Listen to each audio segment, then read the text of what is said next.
All right, guys, welcome back to the channel. I'm joined today here by Mr. Nathan Hall of Turning Tides. Uh, Thank you so much, Nathan, for taking some time to sit down and chat with me, man. I'm super excited right now. I'm actually shaking a little bit. It's weird, oh, dude, you don't have to be afraid of me. I'm but like the most like awkward guy if you ever meet me in person. uh, I get the same way, brother. Um, but yeah, I've got some stuff here I wanted to talk to you about today and just kind of pick your brain and see what's going on with Turning Tides, because it's been a band that's quickly become like nearly every day on my drive to work. I'm just jamming out in the car, just getting ready for the day, Hell you know. yeah. Hell yeah. Yeah, you should shoot me whatever questions you got and try my best to answer them and not look like a buffoon, I guess. The first one I was curious of, when it comes to band names, I was curious like how Turning Tides got started and how that name came about. In terms of Turning Tides getting started, we've actually been a band for like a long time.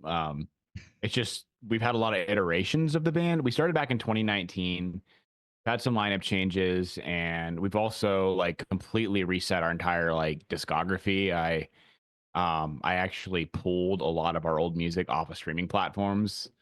We had like maybe like 9 or 10 songs out, and I Okay. took them down because they weren't like recorded super well. That's on me. But now we're just kind of going for like a higher quality, quality over quantity type of approach, and it's been doing well for us. In terms of the name, I'd love to say that there's something deep and meaningful about it, but there really isn't. Um, we were actually like a no-name band for like the first month or two when we first got started with the original lineup. And Elijah, my wife, she's the bass player of the band. She actually came up with the name. But then we realized that there was like 25 trillion other bands called Turning Tides that were all like local bands. And so we decided to change the spelling of it just to be a little bit Okay. different. And we kept with that. And I mean, we've debated changing it a couple different times, but the one time we really considered it, our fans and friends kind of shot us down. And ultimately, I'm glad to keep it at Turning Tides because it's like a piece of my past and like childhood me, because I was only like 24 or so. I mean, I say childhood, but like young me, 24-year-old me, when we came up with that name. Yeah, way back when, right? I know, like 2019, pre-COVID, pre-pandemic. Life was a lot easier. Oh my gosh, yes. Um, So, going forward, was there like a particular moment, because it sounds like you're very invested in the band and everything like that. Was there any particular moment where you're like, okay, like this is gonna be my thing for like the next like, 20 years? Has there been anything that's like sparked that? Yeah, definitely. We kind of didn't have like a goal, and at least not like a dead, I don't know, how would I want to describe this?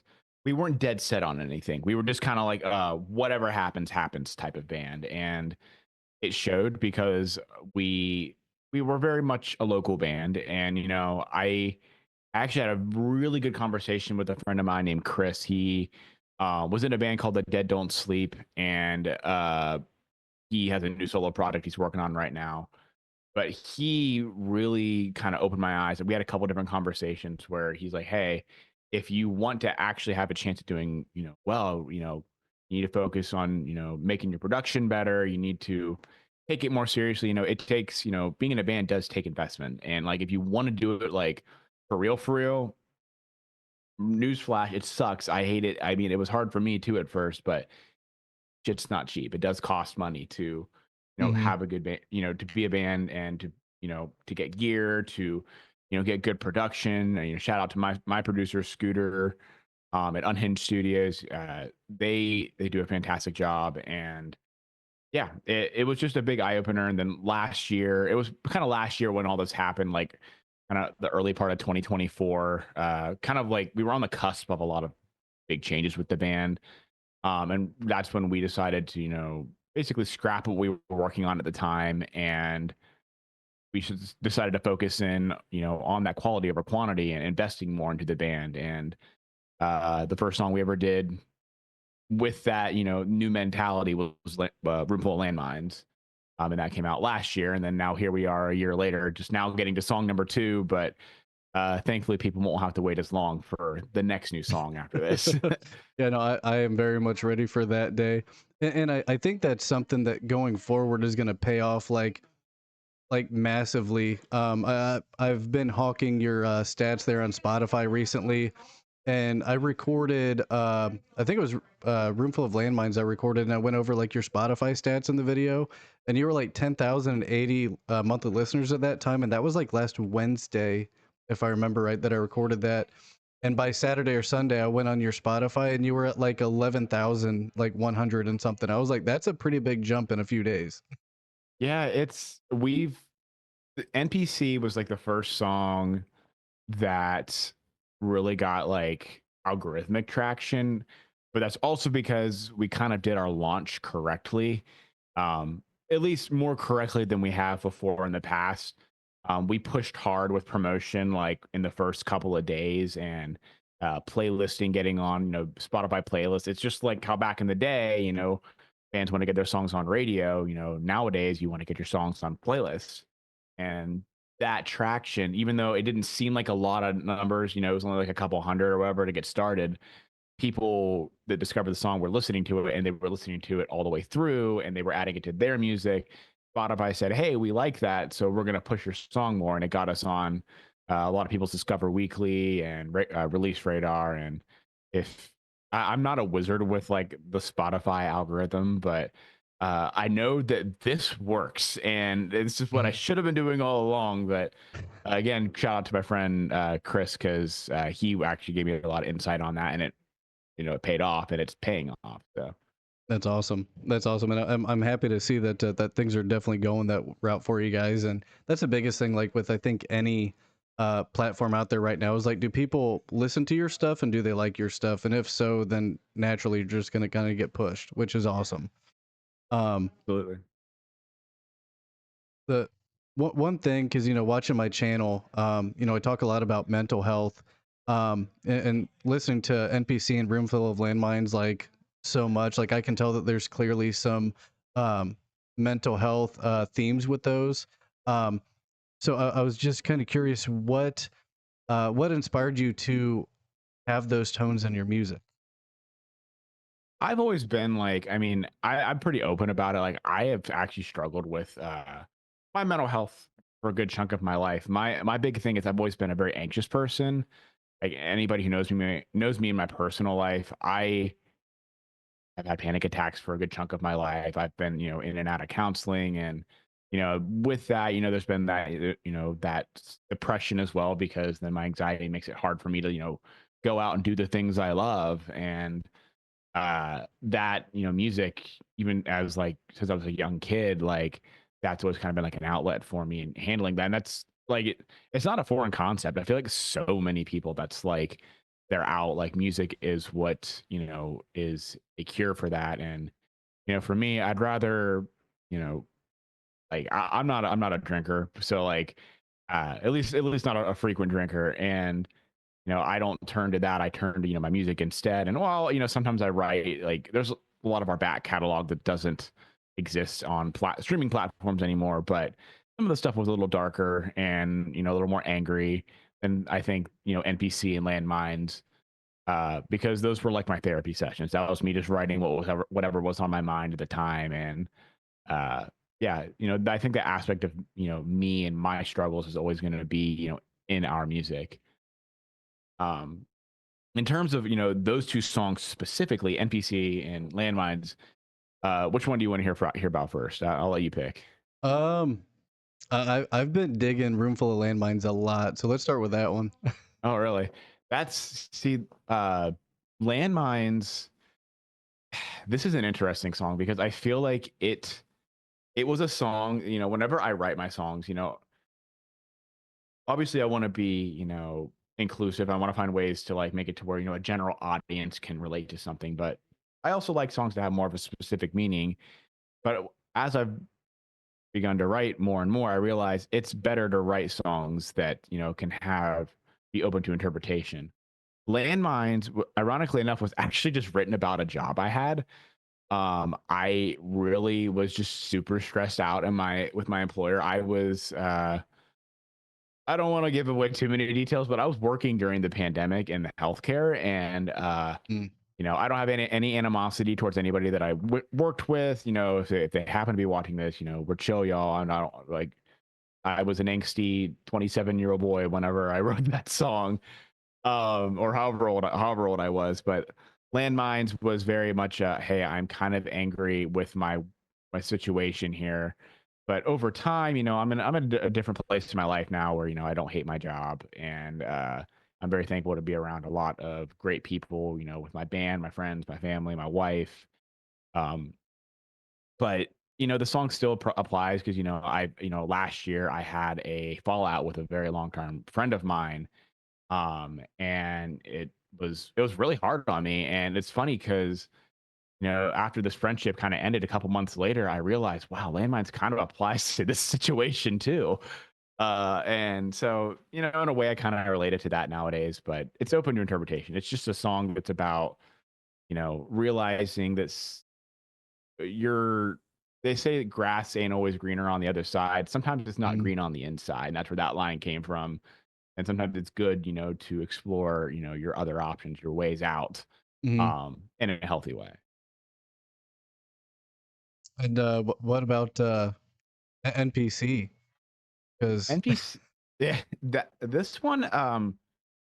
So do you want like backstory on the song, or just like the actual, like kind of like the meat, like what I was thinking of when I wrote the song?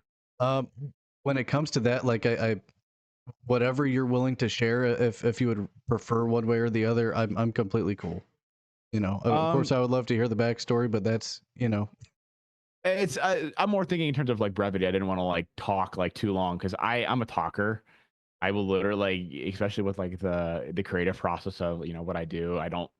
I vent it all to my band, but then I don't really tell a lot of other people about what goes on with it anymore. So I get a chance to talk about it, I will. yeah, But I will try to make absolutely. I will try to make a somewhat long story short. Basically, we had a full length album last year that we were going to record. The album wasn't very good, and NPC was going to be on that album. It was a deep cut, and it was a challenge to me to write a song that one was more heavily based in electronics, because up until then I had written almost primarily with just guitars, drum, bass, and whatnot, not a lot of like extra production. It Mhm, was my first song that like was heavy, synthesizer and uh wow, like EDM drum, like trap kits and whatnot. And so that was my challenge, but I also challenged myself to write a song that wasn't so damn depressing. And I wanted to write something, I think there's some darker elements to NPC, but definitely nothing like what I've written before in the past. NPC is uh, actually a spin-off of a song we no longer have up anymore, but we had a song called Losing My Relevance. And that song was about me coming from my perspective of just wanting to get out of town and basically become a rock star, long story short, but also conquer my own, like, my own internal struggles and whatnot. And NPC is kind of like part two to that in a way where it's I'm standing on top of the world, but like I want to be that light to people, like, hey, I know shit might be tough right now, but it gets better. You will work through, especially in your 20s. Like I'm getting out of my 20s. Like my birthday's literally on Sunday this week. hey, And my be turning 30, and I'm like, 20s suck. 20s are rough. And I can't say mine was like as bad as some people's, but it wasn't easy. And you know, for me, NPC is a song of basically me kind of giving advice to people to hang on, live the life that you want to live, like be who you want to be. And the verses kind of paint a story of anxiety and depression where the first verse kind of deals with, well, how's the first verse go? Oh, it's first verse is more about the depression end of things, focusing on the past and missing, the way things used to be, and thinking that things could never get better because things aren't the way they used to be. And mhm, then, the second verse is more of a painted picture of, being afraid of the future and not letting that anxiety soak in. Like, you know, it's annoying because like you're either upset about, I feel like sometimes I'm either upset that the past isn't there anymore, or I'm worried about what the future has in store. And NPC is like my song to me and to anyone who needs a little bit of encouragement that, hey, you can't control the future. You can't change the past. Live in the moment, make the most of what you have, and do something today that'll make tomorrow a better day. Hmm. What hearing that, which is really cool because that's been, listening to the lyrics and stuff as become like my big thing, just trying to decipher like what's there. And there's been a couple days when I have that voice in the back of my head that's like, you're doing all this YouTube stuff for nothing. And I've put that song on before and I listened to it and I'm like, you know what? I got this. Hell yeah, that's So good, man. it's That's a good helped way me to on a few think. occasions, man. I appreciate that.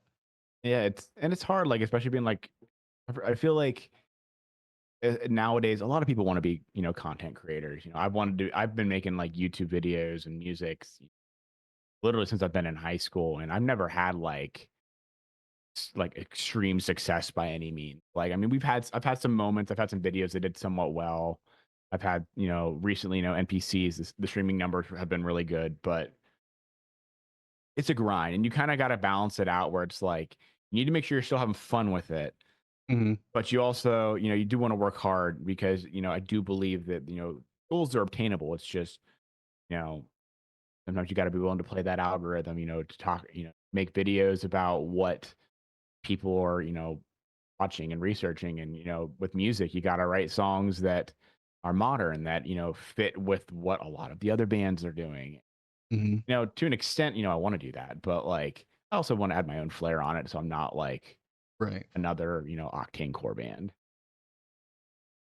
And Not that you there's can anything you wrong can with that. stay true to what you want. 100%.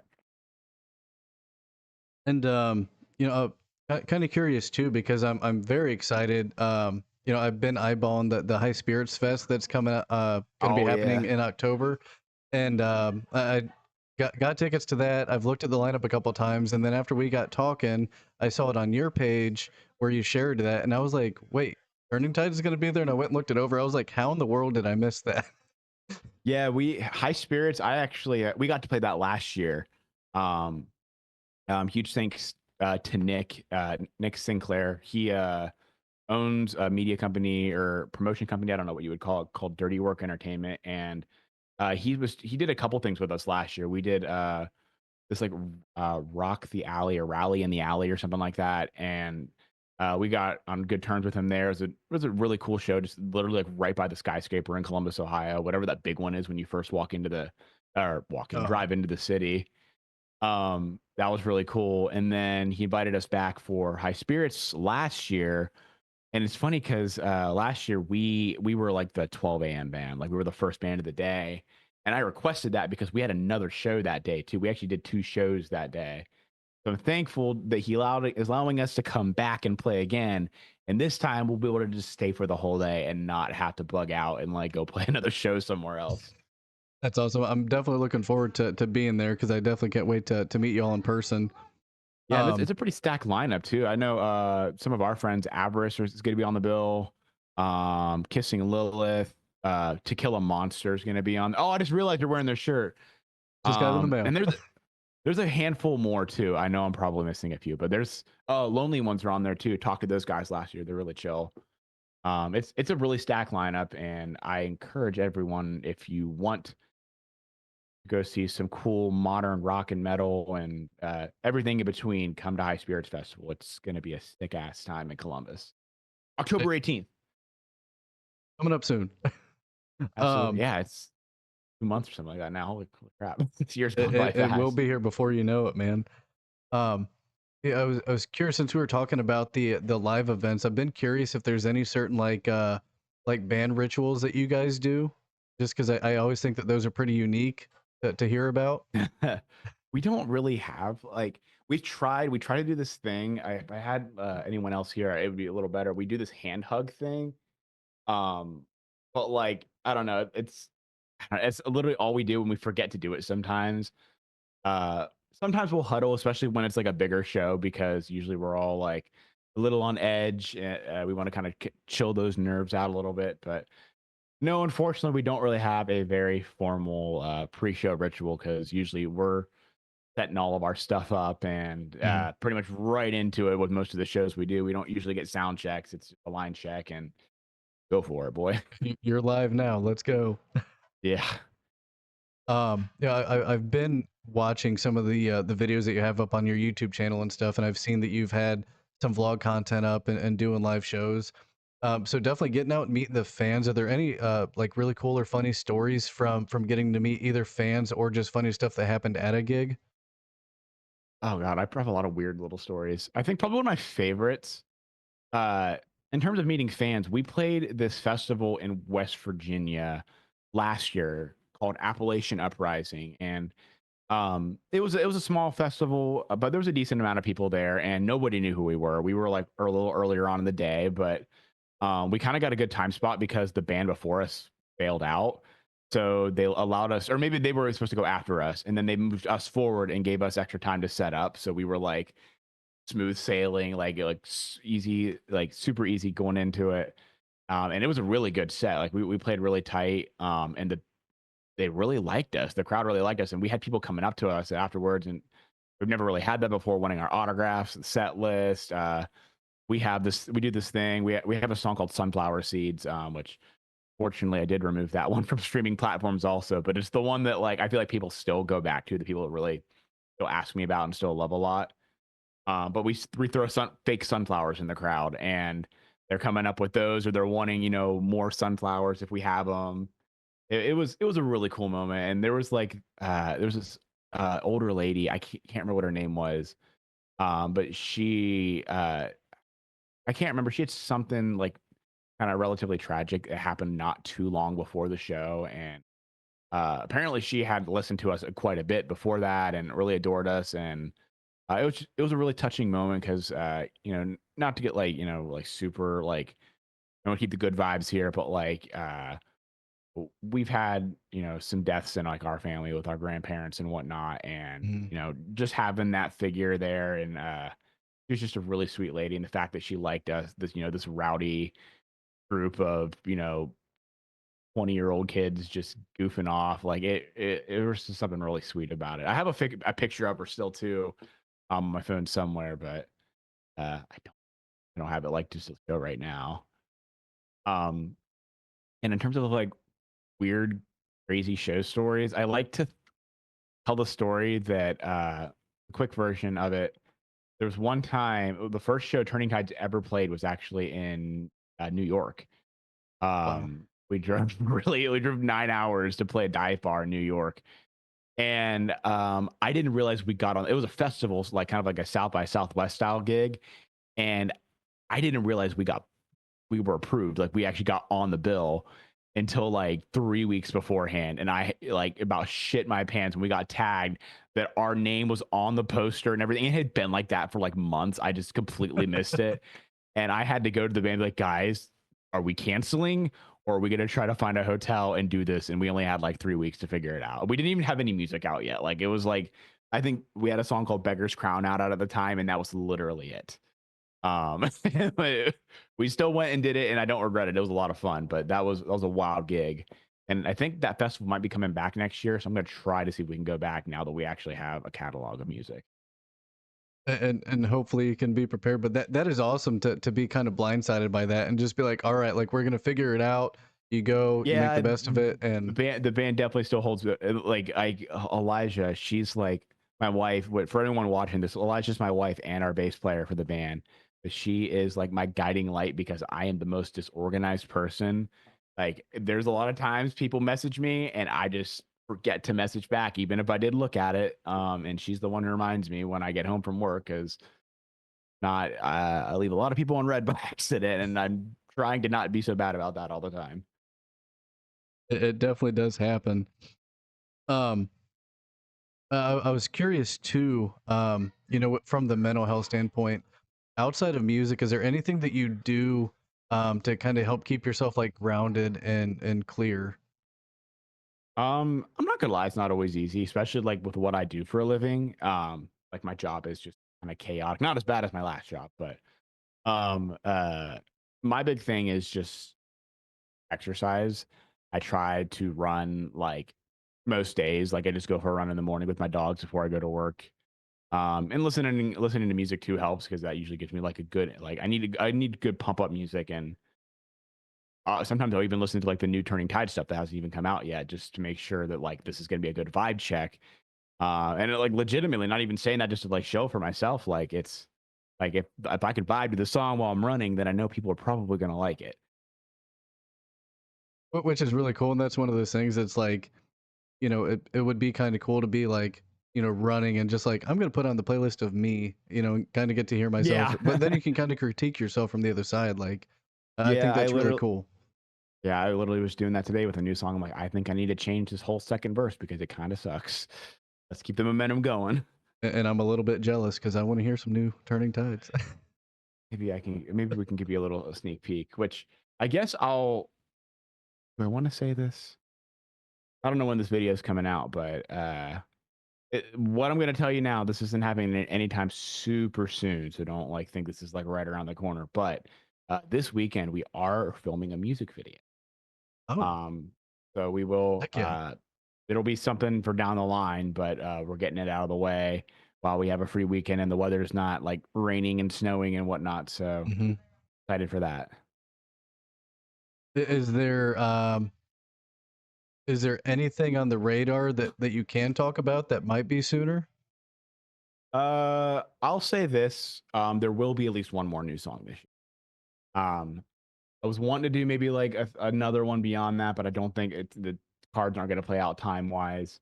But we have things in the books, stuff in the chamber for next year. So next year is going to be a pretty big year. But this year our goal is to release at least one more song because I don't want to make people wait like a year between releases anymore. Um, I wanted to circle back as you were talking about listening to music on your run and stuff like that. Who are some of the, like, let's just say, like, the top 3 picks on your playlist right now that you would recommend for people to listen to?